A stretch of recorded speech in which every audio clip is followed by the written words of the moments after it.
Welcome to Dialogue Out Loud Interviews. My name is Margaret Olsen Hemming, and I'm the art editor at Dialogue, a Journal of Mormon Thought. Today I'm here with two of the artists whose art can be found in the summer 2024 issue of the journal. Laura Erekson is our cover artist. She was born in Oakland, California, and presently lives in Salt Lake City. Her printmaking and sculpture background influence her current body of work. Using found objects and plants, Laura's paintings are rich in texture, leaving behind detail and fragments of the objects themselves. She received a BFA from BYU and an MAT from GMU. Laura's work has been exhibited across the nation, including the Smithsonian and Washington, D.C. And Sarah Winegar, who's our interior artist, lives in Salt Lake City with her husband and 3 kids. She carves and paints in the margins of the day, her work exploring the pushes and pulls of caretaking, partnership, and seeking out the divine. And personally, I just want to say I am looking forward to this interview as much as any that I've ever done for Dialogue, because Sarah and Laura are 2 of my favorite artists in the Mormon art world, and I'm delighted that we managed to get them both in the same issue. So Laura and Sarah, welcome, and thank you for being here and for sharing your art. Thank you. I'm glad to be here. Yeah, me too. So I wanted to start with a little bit of background and just hear a conversation between the 2 of you. Anything you'd like to tell us about when you first began creating art, and what have been some of the challenges as you've chosen to pursue artistic study and become a working artist? So, Laura, you want to go first? Sure. Sure.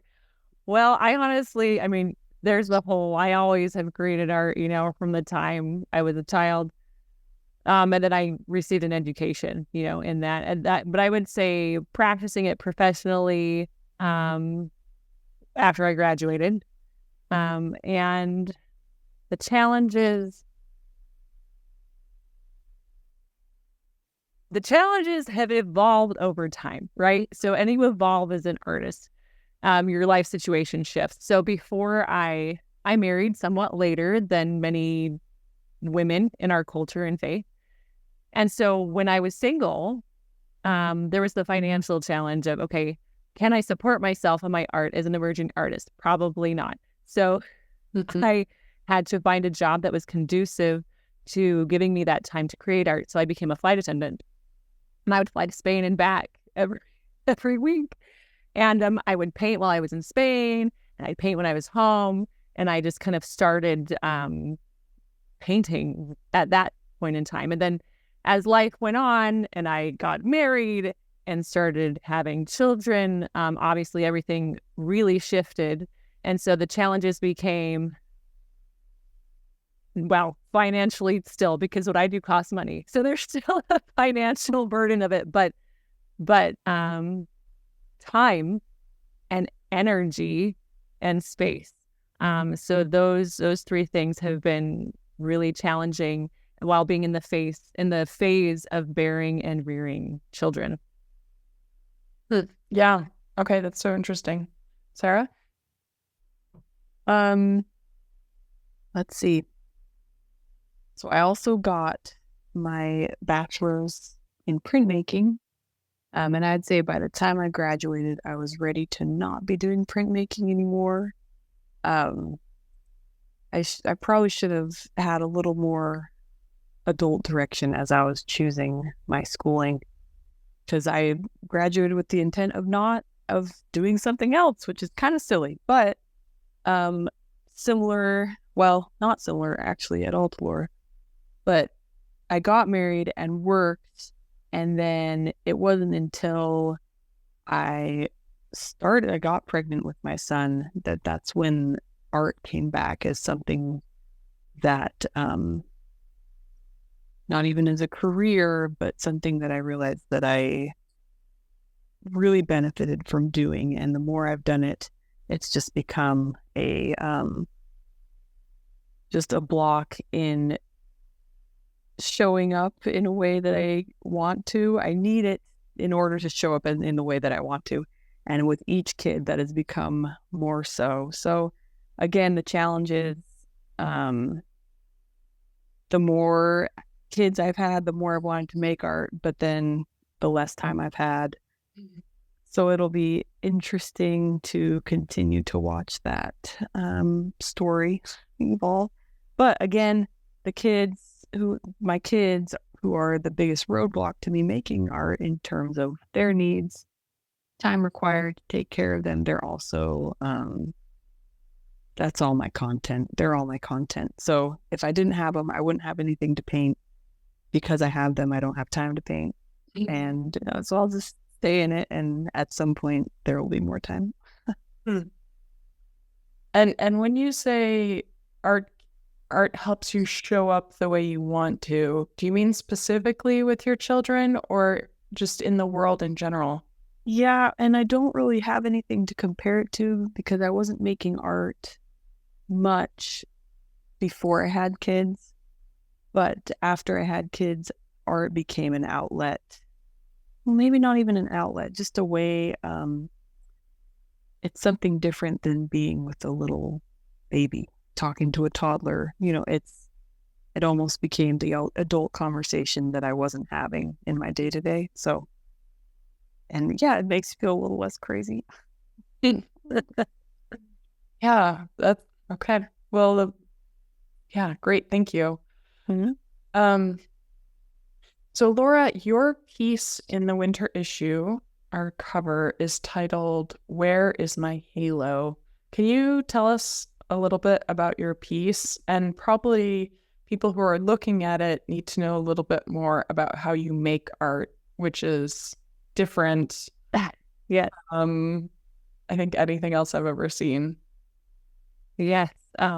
Thank you. I'll start with that. So it's very process-driven, process-oriented. There are many phases to my work. So I start with putting a lot of medium on a panel or a canvas to create a texture. And then I create impressions with objects or plants to create impressions and texture on the surface. And then I remove those things. And then I'll go back in and I'll either add paint. I actually use ink. So I'll add washes of ink or I won't. And if it's something that's metal, it oxidizes and creates a rust that transfers. So then I kind of have that factor in it as well. So that's my process in a nutshell. And I have to wait. I have to do a lot of waiting for things to dry, kind of in the midst of all of that. But this piece, Where's My Halo? I mean, those who have seen it, it's a line of figures, and it's actually, most of them are giant washers. I use giant washers for most of the halos. Mm-hmm. And then one is a gear from an old drill that you move by hand. And then one, I think, is the bell that I used for these circles. That it almost looks like a series of figures have been through a machine and a halo has been stamped on their heads. If you look at it in person, I don't have it translated digitally. But no, I think that makes sense. Like they went through the halo queue. And it's like stamp, stamp, stamp, stamp. You all have your halo. And then there's this woman in the midst of all these figures kind of looking up and her hands kind of up searching. She doesn't see it there. And so, like Sarah, it's an outlet for me as well. And I express my experience, my thoughts, my feelings, all of those things. And so, yeah, it represents this person who feels like she's in the midst of all these people who have it figured out, right? Like, looks all around her. Everybody has it figured out. They all have that halo. They're all, they know it all. And she doesn't. And she has questions. And she doesn't seem to fit in with all of these stamps, right? And so it's just, she's trying to figure it out. She's looking for it and hasn't found it yet.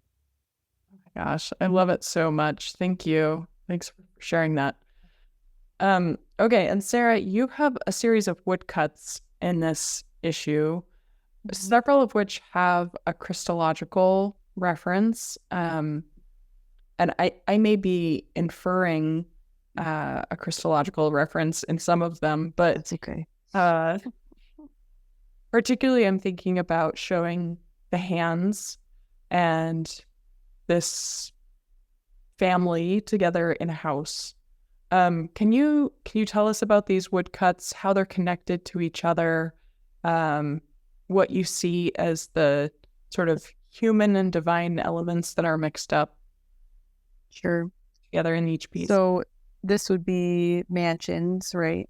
Mm-hmm. And behold my hands, and then house and roof. That's right. Kind of the time between all of those.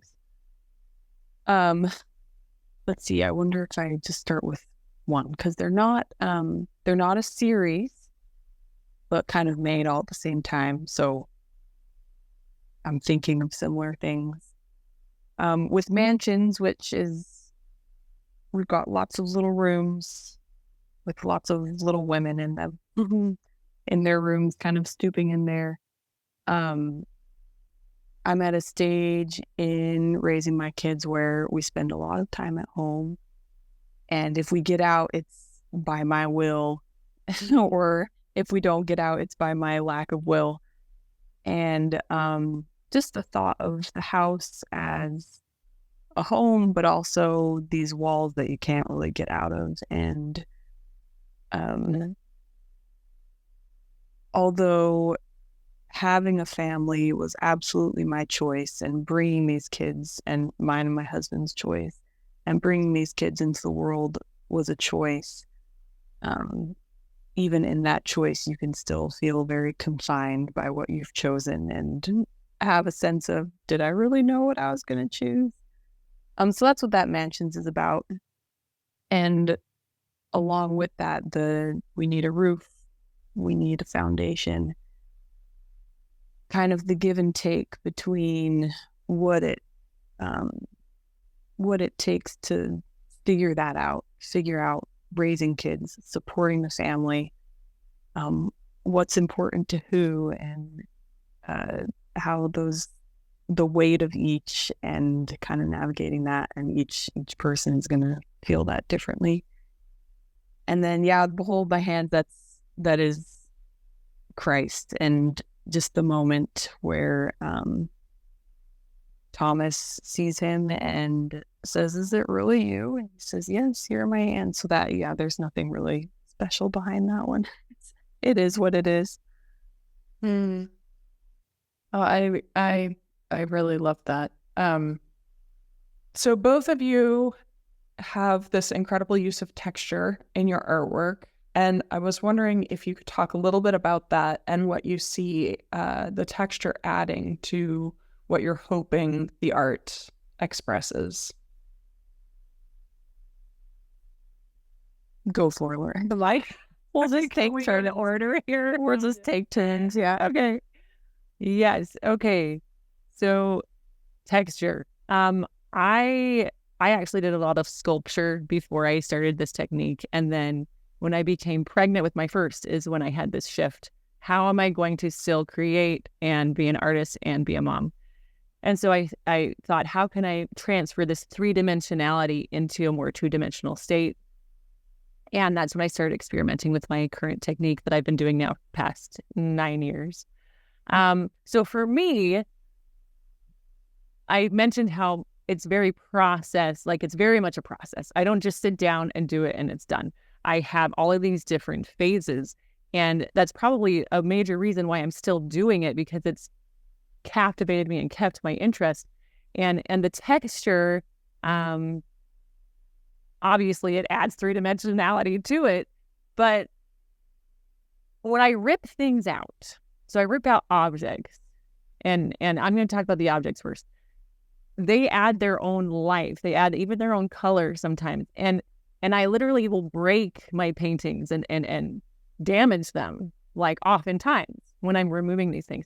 But especially with my tools in my tool series, I leave the imperfections, I leave the flaws, I leave the cracks, I leave the chips. And for me, that just adds to the realness and the rawness of life and of what I'm experiencing. So you'll see those imperfections. I like to see those imperfections. I like to see the artist's hand in the creation of this piece. And as far as the plants go, I mean, the same thing with plants, but the detail that is there that they transfer is, I can't replicate that. That's why I collaborate with Mother Nature. I'm hooked and I can't go back. But it's just richer. And it evokes this, people who view my work in person, especially, they just say, I want to touch it. Oh, I just want to touch it. Oh, it pulls me to it. I just want to touch it. And I like that. I like evoking that desire to just touch it. It creates more of an experience for me, using more of our senses, than if it were more flat. Yeah. Well, that's it's just funny because yours is very, from what you're saying, you are embracing the uncertainty of it and the imperfections. And when I'm working with wood and I carve something that I don't want to be carved, I don't embrace it so much. Because I do primarily work with wood blocks. And my process is, I draw on the block, I carve the block, I ink the block up. Sometimes I print it, sometimes I don't. And it's very much, I have a vision and then I hope to end up with that vision that I started with. And so as with the texture, the wood itself, I don't do anything. The texture is already there because I'm working with wood. And so sometimes I feel like I'm even cheating because I'm taking the credit for what the wood is doing. That's kind of just the nature of the wood block. But as I've started working more with the blocks rather than the prints, it has, so you framing the blocks, displaying the blocks, there's a more sculptural element to it, because if similarly to your paintings, or if you do touch them, you can feel the rigids, you can feel, as long as it's not wet and you don't get ink on it, on your hands, you can feel where it's been cut and where it's been carved out. So I guess in that way, the texture has evolved from the print on the paper, which is, I just think is beautiful and just a really unique part of woodcuts, to focusing on the block and the actual cutting into it and the creating of the image. And I don't know that it has any significance other than it looks really beautiful to me, which is why I keep doing it. And it's something that I've gotten a handle over, and I don't have to deal with the uncertainty of a new medium. So at some point I'll break free of the woodblock, but for now it's keeping me happy. Wow.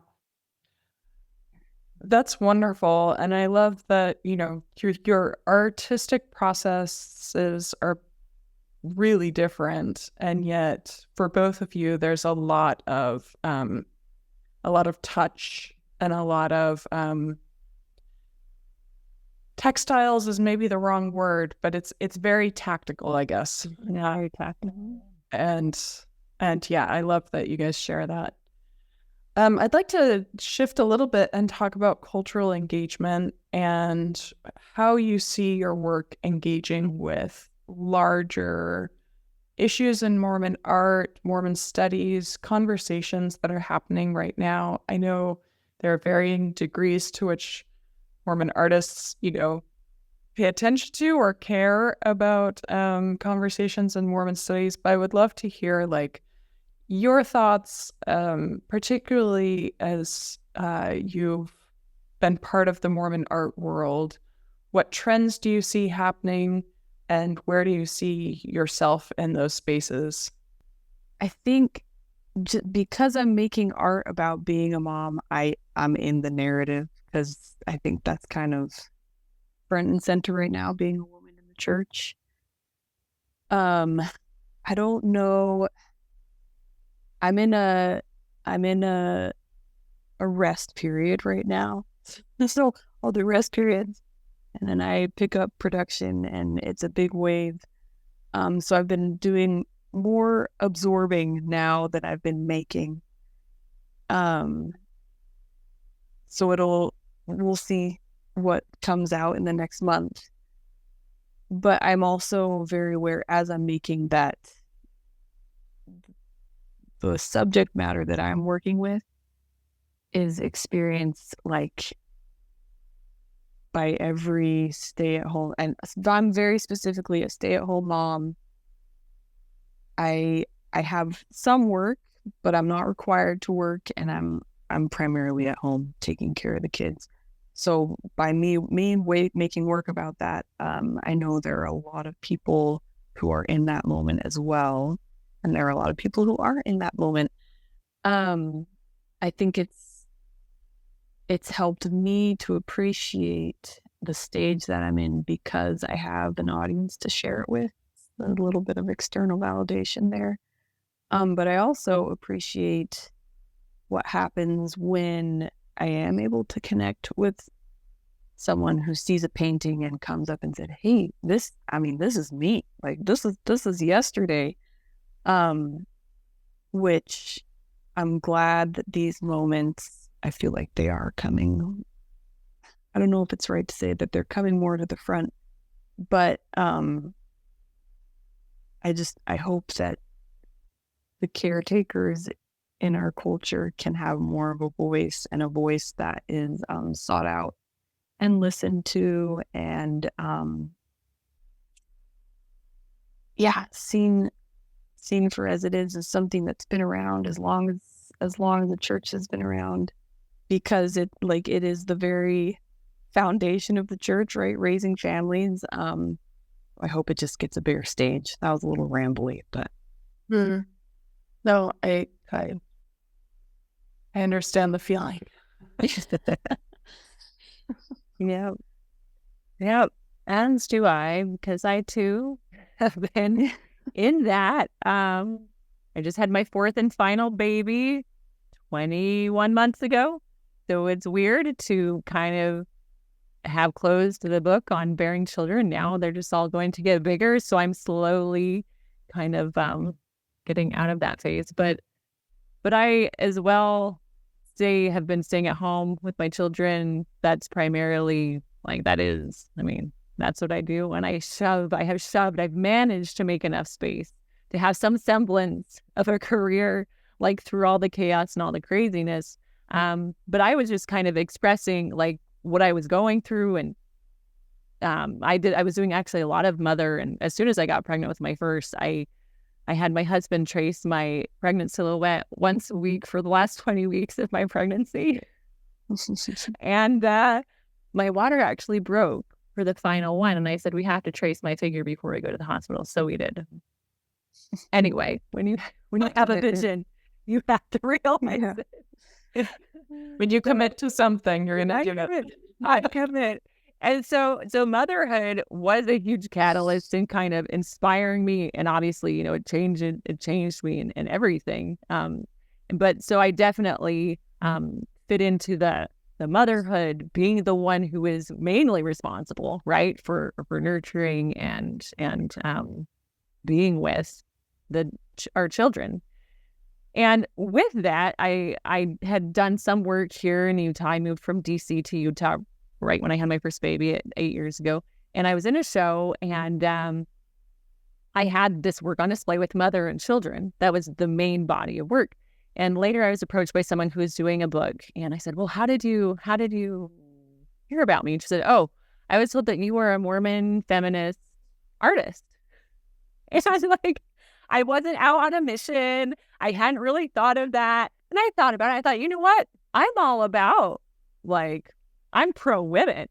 I'm not anti-man. So I see being a feminist as being pro-woman, pro-equality. You know what? I'm okay with that label. And as I've continued to evolve and gone down the road of raising my children, I've thought much more about my role as a mother and my role in the eternities. And therefore, I have turned to the feminine divine and to our heavenly mother, and have definitely been exploring that. So the mother God and the divine feminine and womanhood, like motherhood for sure, but also womanhood in general. And what does that mean? And what does that entail? And what is that? And what are we becoming? What are we? Who is our mother in heaven? And I would say from what I've seen in the art scene, that there are many more images created regarding this Heavenly Mother, the Divine Feminine, which is all tied to motherhood, right, and womanhood, and our roles and relationships within our religion. But I'd say there's definitely been a surge of female empowerment, like pro-equality, like equality with the sexes, and more of an openness to, acknowledge our Heavenly Mother and include her in appropriate ways that don't go against any of our doctrine. So that's what I've seen personally, in the art world. Yeah. Well, I think both of you are making just fantastic contributions to those conversations. So it's very interesting to hear your perspective on it. We are going to wrap up. I just want to hear where people can find more of your work.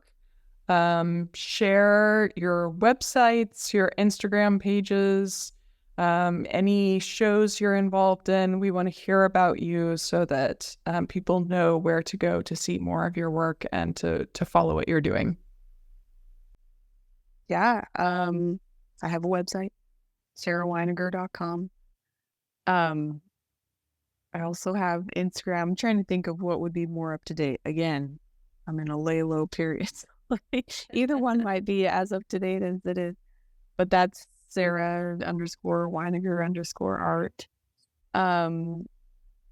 And yeah, that's where things will be posted. I've got a couple shows coming up in September that I'm excited about. I've started working, I was able to get the Utah Divisions of Fine Arts. They have like the, oh my gosh, I can't even remember, a grant to help me do stuff. And Hey, congratulations. So I've been doing like a ceramics mentorship with a good friend. So that's in the upcoming shows. It's going to be displaying kind of what we've been working with there, which is a lot about feminine, divine, the body, clay, all the good things. So yeah, Instagram will be where those updates happen. Wonderful. Laura? I'd say Instagram is probably my most current. It's the easiest and the fastest.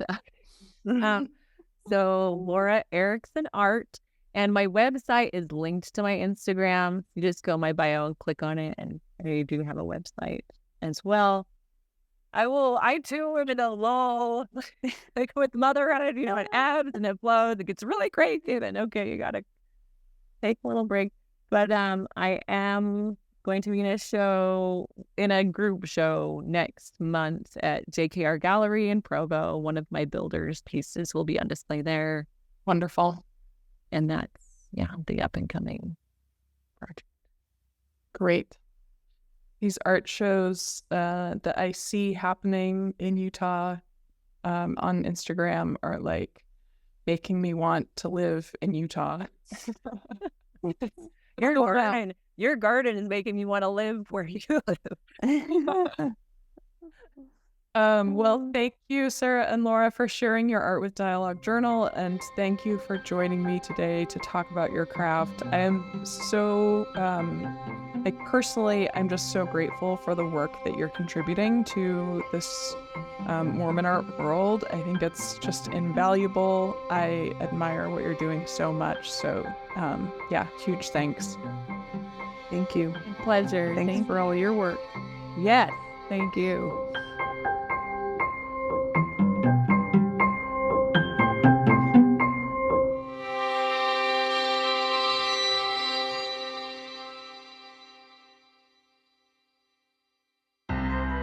Greetings, my name is Rebecca DeSchweinitz, and I'm thrilled to serve as a board member at the Dialogue Foundation and as one of the hosts of Dialogue Gospel Study. In each episode, which we record live the second and fourth Sunday of every month, we welcome esteemed speakers from a variety of backgrounds to share their insights and perspectives on the Come Follow Me lessons. Our aim is to spark meaningful conversations about the scriptures, to connect them to our personal experiences and to our understandings and explorations of the gospel. To stay in the loop with our upcoming lessons and this opportunity to engage with Mormon thought, culture, and belief, be sure to visit dialoguejournal.com and sign up for our newsletter. By doing so, you'll receive updates and timely links to join our live stream lessons. Additionally, you can catch up on our past guests and episodes by subscribing to Dialogue Journal on YouTube, Facebook, or wherever you listen to podcasts.